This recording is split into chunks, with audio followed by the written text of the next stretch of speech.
ये कहानी है जूडी जॉनसन और उसकी बेटी मेलिंडा की कि किस तरीके से मेलिंडा ने अपने निर्दोष पति को 7 साल बाद जेल से छुड़वाया और किस तरीके से जूडी जॉनसन अपना ही दिया हुआ इंटरव्यू कभी टीवी पर नहीं देख पाई क्योंकि उसके पहले ही उसका खून हो जाता है। तो चलिए इस कहानी को जानते हैं। नमस्कार। बात 1963 की है जब जूडी जॉनसन और उसके पति को ये रियलाइज़ होता है कि वो अब माता पिता नहीं बन सकते हैं और उन्होंने फिर कोशिश की कि वो लीगल तरीके से अब एक बेबी अडॉप्ट कर लें। जब वो लीगल तरीके से आगे बढ़ने लगे तो उन्हें ये रियलाइज़ हुआ कि लीगल तरीके से जाना बहुत मुश्किल है क्योंकि उसके लिए एक इनकम चाहिए रहती है प्रॉपर तरीके से। बैंक में काफ़ी ज़्यादा बैलेंस चाहिए रहता है, खुद का अपना घर चाहिए रहता है, डिवोर्स नहीं होना है, ऐसी बहुत सारी शर्तें थी और पैसा चाहिए रहता है। तो जो जूडी जॉनसन और उसके पति ने रियलाइज़ किया कि नहीं हो सकता है लीगल तरीके से। फिर वो और ज़्यादा खंगालने लगे, इधर उधर पता करने लगे, रिश्तेदारों को उन्होंने बोला तो उन्हें कहीं से पता चला कि एक एजेंसी है, उस एजेंसी में ऐसा रूल है कि जिन बच्चों के पेरेंट्स पैदा होने के तुरंत बाद जो है बेबी को एक्सेप्ट नहीं करते हैं या फिर जिनकी माँओं की मौत हो जाती है, अनाथ, उस तरीके के बच्चों को थोड़े बहुत पैसे लेकर अडॉप्ट करवा देती है। तो जूडी जॉनसन ने उस एजेंसी में कांटेक्ट किया और उसके बाद जूडी जॉनसन के पास 2-3 शर्तें रखी गई। वो ये थी कि जब आपके पास कॉल आएगा तो 12 घंटे के अंदर अंदर आपको आकर बच्चा लेना है। दूसरा ये है कि आपको कुछ पैसे देने पड़ेंगे। तीसरा ये है कि फ्रंट डोर से आना है और बैक डोर से चले जाना है और दोबारा कभी भी आपको इस एजेंसी में कांटेक्ट नहीं करना है। ये सारी बातें वहाँ पे बताई गई। तो जूडी जॉनसन राज़ी हो गई। अप्लाई करने के कुछ दिनों बाद जूडी जॉनसन के पास एक फ़ोन आता है कि आपके लिए एक बच्ची आई है, तो आप चाहो तो 12 घंटे के अंदर अंदर आकर इसे ले सकते हो। जूडी जॉनसन काफ़ी खुश हुई। वो अपने पति के साथ जल्दी से वहाँ पे पहुँची 12 घंटे के अंदर और वहाँ पे उसको बताया गया जूडी जॉनसन को कि ये बच्ची है आपके लिए, अगर आप चाहो तो आप ले सकते हो। और सबसे अच्छी बात है कि इसकी जो माँ है वो अब इस दुनिया में नहीं है, तो आपको कोई लीगल बाद में जाके प्रॉब्लम भी नहीं होगी। पिता ने इसको एक्सेप्ट नहीं किया। तो जूडी जॉनसन को वो बच्ची दे दी जाती है और उसके बदले में $1000 लिए जाते हैं। जूडी जॉनसन उस बच्ची का नाम मेलिंडा रखती है और आकर उसके साथ अच्छे से वो तीनों रहने लगते हैं, जूडी जॉनसन, उसके हस्बैंड और मेलिंडा। थोड़े सालों बाद जूडी जॉनसन वापस से प्रेग्नेंट होती है और उसको एक सेकंड बेबी भी होता है, वो भी एक गर्ल चाइल्ड। तो जूडी जॉनसन अपनी दोनों बेटियों के साथ काफ़ी खुश थी। वो दोनों बेटियां बड़ी हो रही थी। कुछ सालों बाद जूडी जॉनसन के पति की मौत हो जाती है, लेकिन जूडी जॉनसन काफ़ी खुश थी अपने बच्चियों के साथ। उसका समय भी अच्छे से कट रहा था। दोनों बच्चियां बड़ी हो गई और जूडी जॉनसन ने अपनी बड़ी बेटी की शादी कर दी। थोड़े सालों बाद उसने अपनी छोटी बेटी की भी शादी कर दी। जूडी जॉनसन की जो बड़ी बेटी थी यानी कि जो मेलिंडा थी, उसके 2 बेटे हुए शादी के बाद और जो छोटी बेटी थी उसकी 1 बेटी हुई। अब वक्त बीतता गया। अचानक से एक हवा चली अमेरिका में कि ऐसा 1963 से 65 का एक वक्त था जो डॉक्टर हिक्स एक गैंग चलाते थे। एक डॉक्टर थे जिनका नाम था डॉक्टर हिक्स। वो एक गैंग चलाते थे और वो इल्लीगल तरीके से बच्चों को गोद देते थे, बच्चों को हॉस्पिटल से चुरा कर। अब जूडी जॉनसन को थोड़ा डाउट होता है कि कहीं मेलिंडा भी उसी इलीगल वे का तो हिस्सा नहीं है। वो और पता करती है जूडी जॉनसन, तो उसे समझ में आ जाता है कि हाँ, वो जो डॉक्टर हिक्स और उसका गैंग था, डॉक्टर हिक्स गैंग बोला जाता था उसको, तो उसके ज़रिए ही जूडी जॉनसन को मेलिंडा मिली थी। बेसिकली डॉक्टर हिक्स का काम ये होता था कि वो बच्चियों को चुरा कर माँ बाप के मर जाने के नाम से या एक्सेप्ट नहीं करने के नाम से वो बच्चियों को गोद दे देते थे और उसके बदले वो पैसे लेते थे। अब जूडी जॉनसन ने डिसाइड किया कि अब इतना बड़ा मामला जब सामने आ ही गया है तो चलो इसको मीडिया में बताते हैं कि किस तरीके से जूडी जॉनसन को मेलिंडा मिली। फिर मेलिंडा को भी ये बात पता चली तो मेलिंडा थोड़ी सी अपसेट भी हुई शुरू में, लेकिन वो एक तरीके से खुश थी कि उसको इतने अच्छे पेरेंट्स मिले, इतना अच्छा घर मिला। तो जूडी जॉनसन ने मीडिया को जब कांटेक्ट किया तो काफ़ी ज़्यादा उन्होंने इंटरव्यू वगैरह लिया, एक प्रॉपर तरीके से पूरा इंटरव्यू हुआ और जूडी जॉनसन ने पूरी बात बताई कि किस तरीके से हिक्स गैंग ने उन्हें कांटेक्ट किया, 12 घंटे वाला मामला रखा, पैसे लिए, फिर मेलिंडा को दिया। काफ़ी देर तक इंटरव्यू चला, लेकिन जैसे कि मैंने बताया कि जूडी जॉनसन ने कभी वो इंटरव्यू देखा ही नहीं। जूडी जॉनसन ने वो इंटरव्यू दिया। क्या होता है कि जूडी जॉनसन की जो छोटी बेटी थी, उसकी एक बेटी थी 6 साल की, वो अक्सर अपनी नानी के साथ रुका करती थी रात को। उसको नानी के साथ रहना अच्छा लगता था तो वो नानी के साथ रुका करती थी। तो अब क्या होता है कि जूडी जॉनसन जब अपनी पोती के साथ उस रात को उस घर में थी तो होता कुछ ऐसा है कि अचानक से उनके घर में कोई घुसता है और ये बात जूडी जॉनसन की पोती ने बाद में बताई थी कि उसको कुछ आवाज़ें आती हैं रात को कि जैसे कुछ बाहर हो रहा है उसके कमरे के। वो जल्दी से बाहर जाती है तो उसे दिखता है कि उसकी जो नानी है वो फ्लोर में पड़ी हुई है, लहूलुहान है, चारों तरफ से खून वून बह रहा है। और जब वो चिल्लाने लग जाती है तभी अचानक से एक चेहरा उसके तरफ घूमता है, मतलब एक आदमी उसके तरफ घूमता है और वो एक कुछ सेकंड के लिए उस आदमी को देख पाती है। तो उसका जो उसकी आंखें उसको नीली लगती हैं और उस आदमी का चेहरा वो देखती है और उसके बाद वो आदमी उसके आंखों में हाथ रखकर उसके साथ गलत हरकत करता है, फिजिकली उसे अब्यूज़ करता है, उसके सारे कपड़े वगैरह उतार देता है और काफ़ी ज़्यादा देर तक उसके साथ टाइम स्पेंड करने के बाद उसको बेहोश करता है और उसके बाद वहाँ से वो भाग जाता है। अब अगले दिन सुबह जब जूडी जॉनसन की पोती की नींद खुलती है तो वो देखती है कि उसकी नानी जो है वो फ्लोर में पड़ी हुई है, चारों तरफ खून है और उसके बदन पे कपड़े नहीं हैं। वो रोने लगती है पहले तो, फिर उसको याद आता है कि उसकी माँ ने उसको वॉइस मेल मोबाइल से भेजना सिखाया था।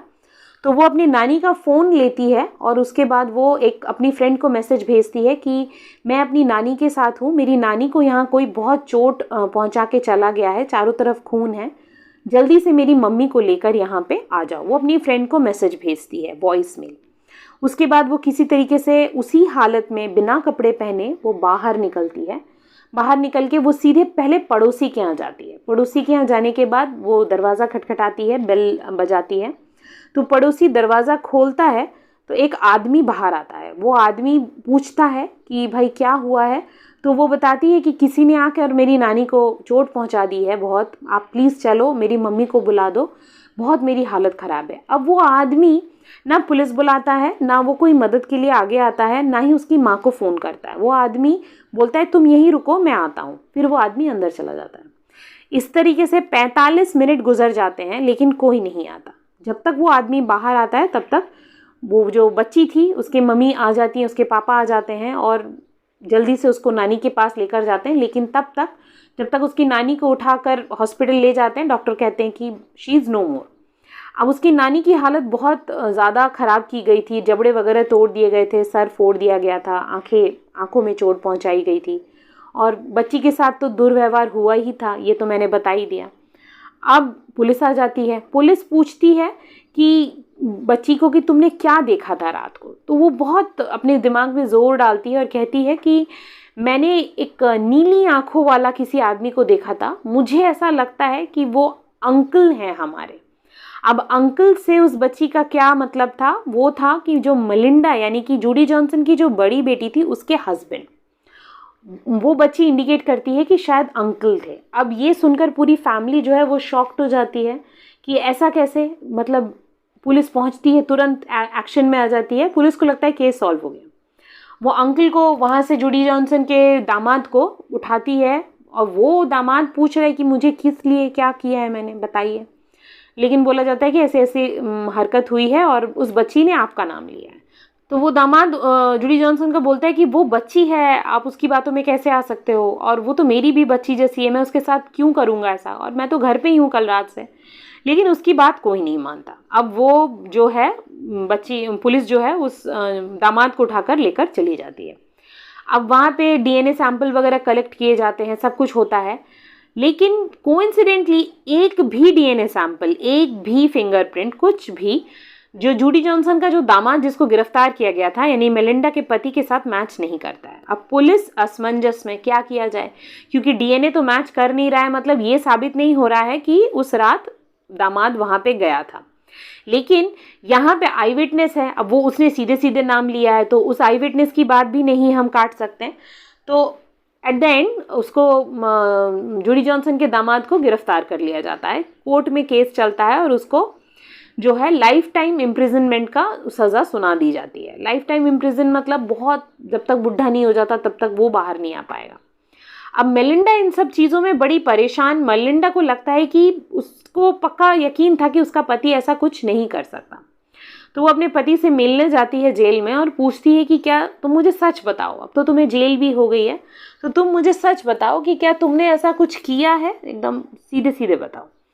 तो वो बोलता है कि नहीं, मैंने नहीं किया है, मेरा यकीन करो, मैंने नहीं किया है। अब ये बात सुनकर मेलिंडा को यकीन हो जाता है कि उसका पति जो है वो निर्दोष है। अब बात आ रही है कि उसका पति अगर निर्दोष है तो फिर कोई ना कोई तो कातिल होना चाहिए। अब मेलिंडा इसके पीछे काम शुरू करती है। बस मेलिंडा की किस्मत यहाँ पे ख़राब होती है कि उस वक्त उसकी जो छोटी बहन थी, जिसकी बच्ची के साथ इतना कुछ हुआ था, वो भी अब मेलिंडा से बात नहीं करती है, मुंह फेर के चली जाती है। मेलिंडा कोशिश भी करती है लेकिन उसकी छोटी बहन रिस्पॉन्स नहीं देती। मेलिंडा कहती है कि ये लड़ाई तो खुद ही लड़नी पड़ेगी। मुझे उसे यकीन था कि वो कहती थी हमेशा कि मुझे यकीन है कि मेरा पति जो है वो निर्दोष है। अब वो क्या करती है, वो जो है लिस्ट बनाना शुरू करती है। किस तरीके की लिस्ट?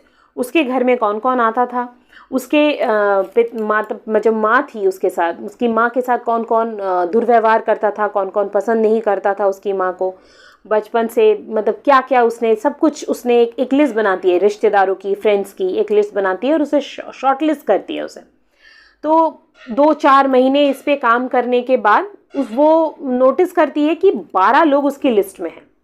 12 लोग उसकी लिस्ट में, मतलब अगर कातिल उसका पति नहीं हुआ तो वो 12 लोगों में से कोई एक होगा। तो अब उसके लिए फिर एक ही चीज़ है प्रूफ करने का कि उस रात के डीएनए सैंपल्स वहाँ पड़े हुए हैं पुलिस स्टेशन में। अब यहाँ पे उसको डीएनए सैंपल्स 12 लोगों के कलेक्ट करने थे। अब कैसे करेगी वो कलेक्ट? वो क्या करती है, वो उन 12 लोगों से अलग अलग कॉन्टैक्ट करना शुरू करती है। कहीं किसी से फ्रेंडशिप करती है, कहीं किसी के साथ फ्लर्ट करती है, कहीं किसी के साथ काफ़ी ज़्यादा घुलती मिलती है, अपने दुख सुख शेयर करने के बहाने मिलती है, और अलग अलग तरीके से वो डीएनए सैंपल्स कलेक्ट करना शुरू करती है। अब अलग अलग डीएनए सैंपल्स किस तरीके से, जैसे फॉर एग्जांपल कभी किसी ने सिगरेट पिया उसके सामने तो सिगरेट के बट उठा लेती है। कभी किसी के साथ उसने हैंडशेक किया तो कोशिश करती है कि उसके हाथ में कुछ ऐसा लगा दे जिससे उसके थोड़े बहुत डीएनए सैंपल्स आ जाए।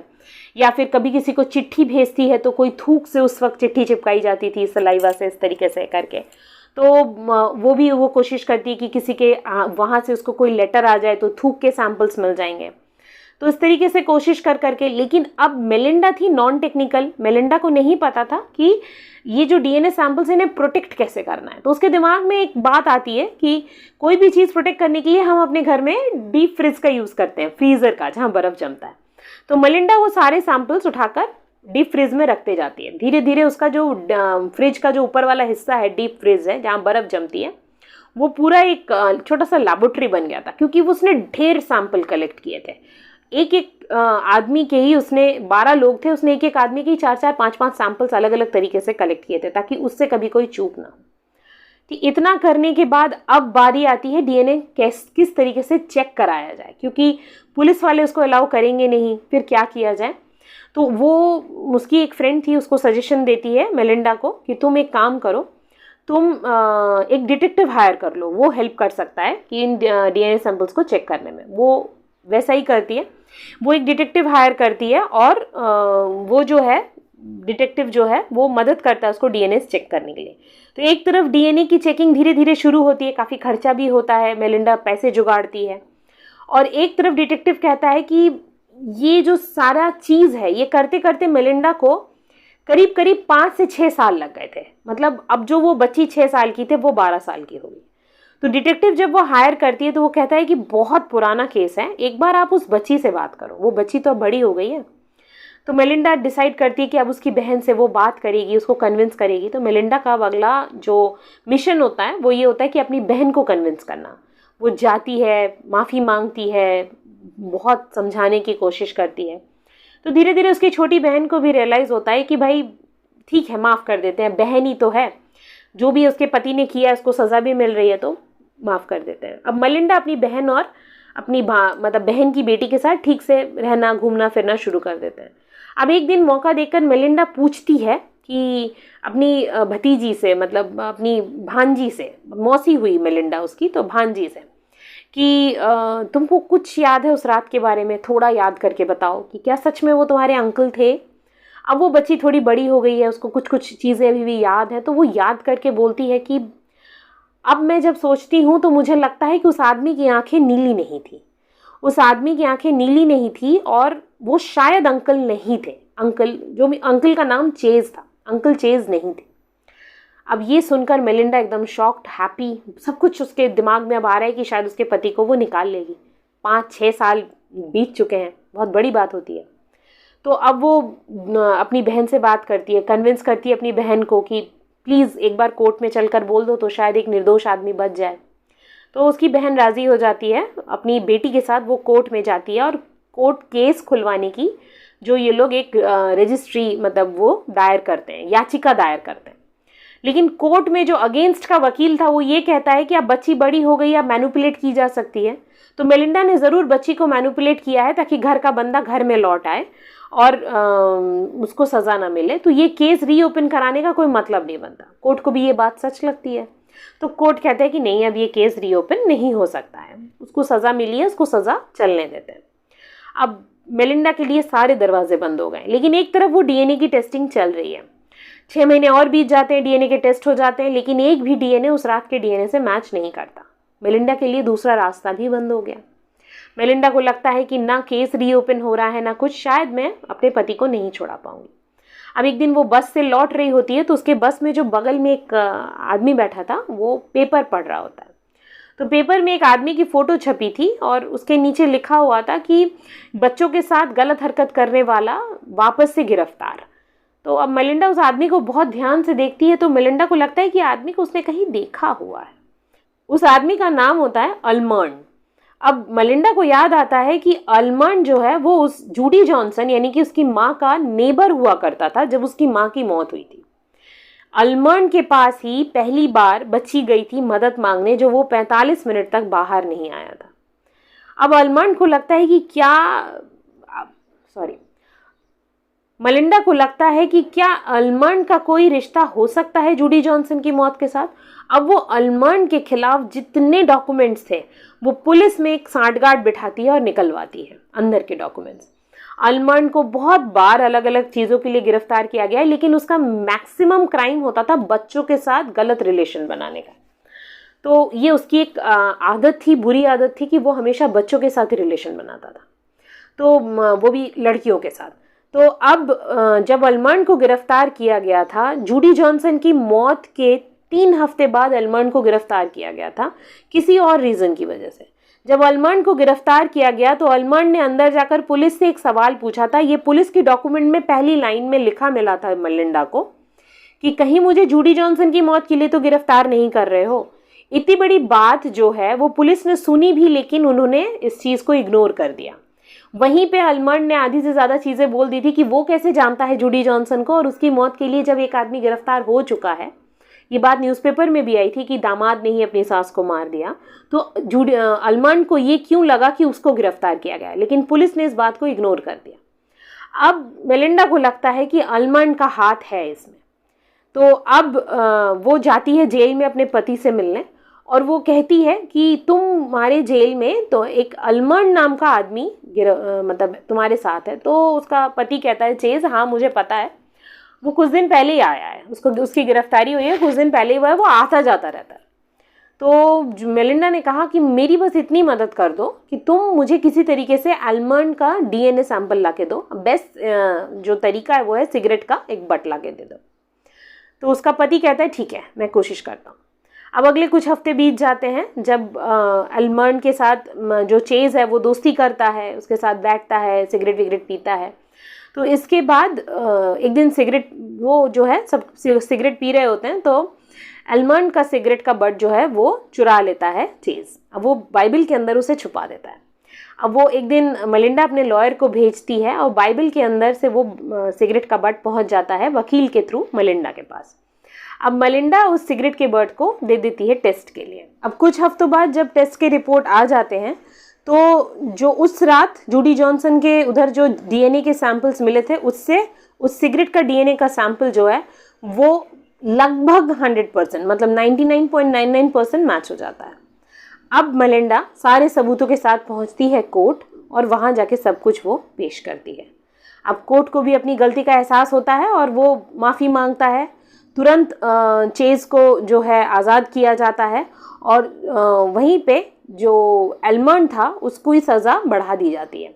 अल्मर्न की सज़ा कुछ ऐसी की जाती है, बहुत सारे एक साथ क्राइम करने के लिए और जूडी जॉनसन के मामले में इतना बड़ा उसने जो भी किया और बचता रहा, उस वजह से जब तक अल्मंड 92 इयर्स का नहीं होगा तब तक वो बाहर नहीं आ सकता, ना बेल होगी ना उसको पेरोल पे बाहर किया जाएगा, बस वो अंदर ही रहेगा। ये अल्मंड को सज़ा सुनाई जाती है। और इस तरीके से 7 इयर्स बाद एक वाइफ ने अपने हस्बैंड को आज़ाद कराया, क्योंकि वाइफ को यकीन था कि वो जो है वो निर्दोष है। यहाँ पे सबसे अजीब बात ये है, जो मुझे अजीब लगी, वो ये है कि ये सब कुछ होने के 2-4 साल बाद मेलिंडा अपने पति से अलग हो जाती है, डिवोर्स हो जाता है। हालांकि दोनों बहुत अच्छे दोस्त रहते हैं, वो हमेशा मिलते हैं, बातें करते हैं। एंड चेज हमेशा ही बहुत ग्रेटफुल रहा मेलिंडा का, क्योंकि उसी की वजह से वो आज बाहर सांस ले पा रहा है, आज़ाद घूम रहा है। और मेलिंडा हमेशा ये कहती रही कि उसे यकीन था कि चेज जो है वो बेगुनाह है। तो इस तरीके से जूडी जॉनसन को जो है वो मेलिंडा ने इंसाफ भी दिलाया, अपने पति को भी आज़ाद कराया। और ये एक बहुत ही अच्छा सा केस मैं आप लोग के सामने लेकर आई हूँ। जल्दी मिलूंगी अगले केस में, तब तक के लिए बाय।